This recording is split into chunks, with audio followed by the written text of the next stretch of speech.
શું મિત્રો તમે ક્યારે એવું વિચાર્યું છે ઉનાળામાં જ કેમ કેરી આવે છે અને શિયાળામાં જ કેમ નારંગી જોવા મળે છે?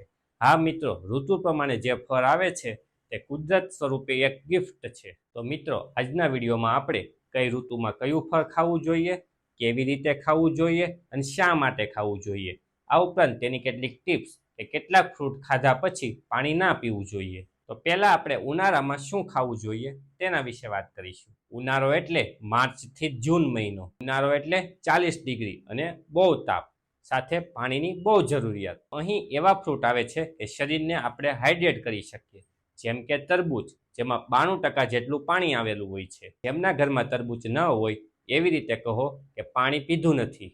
અને કેરી તો સાહેબ ફળોની રાણી છે.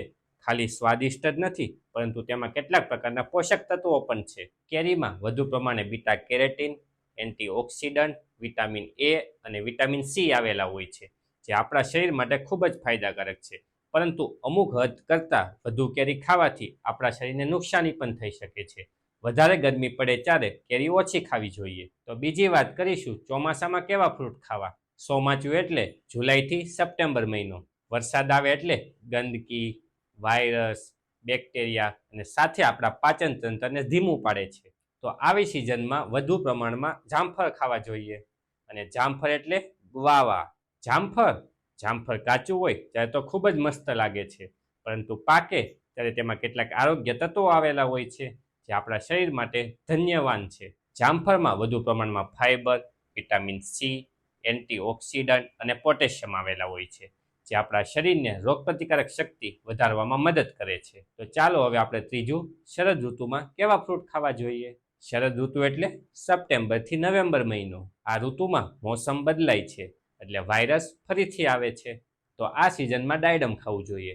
ડાયડમ એટલે લોહી માટે અમૃત, અને એક ડાયડમ ખાવાથી 100 બીમારીઓ દૂર થઈ શકે. મમ્મી જ્યારે ડાયડમ ફોલીને દાણા આપે છે ત્યારે સ્વાદિષ્ટ સાથે આરોગ્ય પણ સુધરે છે. આ સિઝનમાં સફરજન ખાવું પણ એટલું જ આરોગ્ય છે.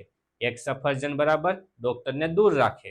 તો ચાલો ચોથું, શિયાળાની ઋતુ કે જેમાં કેવા ફ્રૂટ ખાવા જોઈએ. શિયાળાની ઋતુ એટલે ડિસેમ્બરથી ફેબ્રુઆરી. શિયાળામાં સૂકી ત્વચા હોય છે, ઠંડી વધુ લાગે છે અને એનર્જી ઘટે છે, જેના કારણે નારંગી, ચીકુ અને કીવી જેવા ફ્રૂટ ખાવા જોઈએ.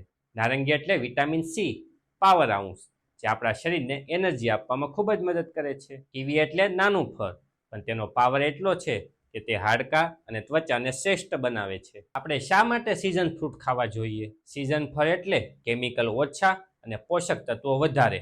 અને ઓફ સિઝનમાં જે ફળ આવે છે તે ગ્રીન હાઉસમાં પકાવવામાં આવે છે, જેના કારણે તેમાં પોષક તત્વો ઓછા આવેલા હોય છે. અમુક લોકો કહે છે કેરીનો રસ 12 માસ મળે છે, પરંતુ ઉનાળાની સિઝનમાં કેરી ખાવાથી આપણને પોષક તત્વો વધુ મળે છે, ત્યારે બાકીની સિઝનમાં કેરી ખાવાથી આપણને કેટલાક નુકસાની પણ થઈ શકે છે. વૈજ્ઞાનિકો કહે છે જ્યારે આપણે ઋતુ પ્રમાણે ફ્રૂટ ખાઈએ તો આપણા શરીરને ખૂબ જ પોષક તત્વો અને ફાયદાઓ થઈ શકે છે. ચાલો ફ્રૂટને કઈ રીતે ખાવા જોઈએ તે સમજીએ. પહેલું, હંમેશા સવારમાં ફળ ખાવ, પોષક તત્વો વધારે મળશે. બીજું, ભોજન પછી તરત જ ફળ ના ખાવા. ત્રીજું, હંમેશા ફળને પાણીથી ધોઈને ખાવા. ચોથું, પ્લાસ્ટિકમાં રહેલા ફળો ટાળવા, કારણ કે તે દૂષિત હોઈ શકે છે. તો કેવા પ્રકારની ભૂલો ના કરવી એ પણ જાણી લો.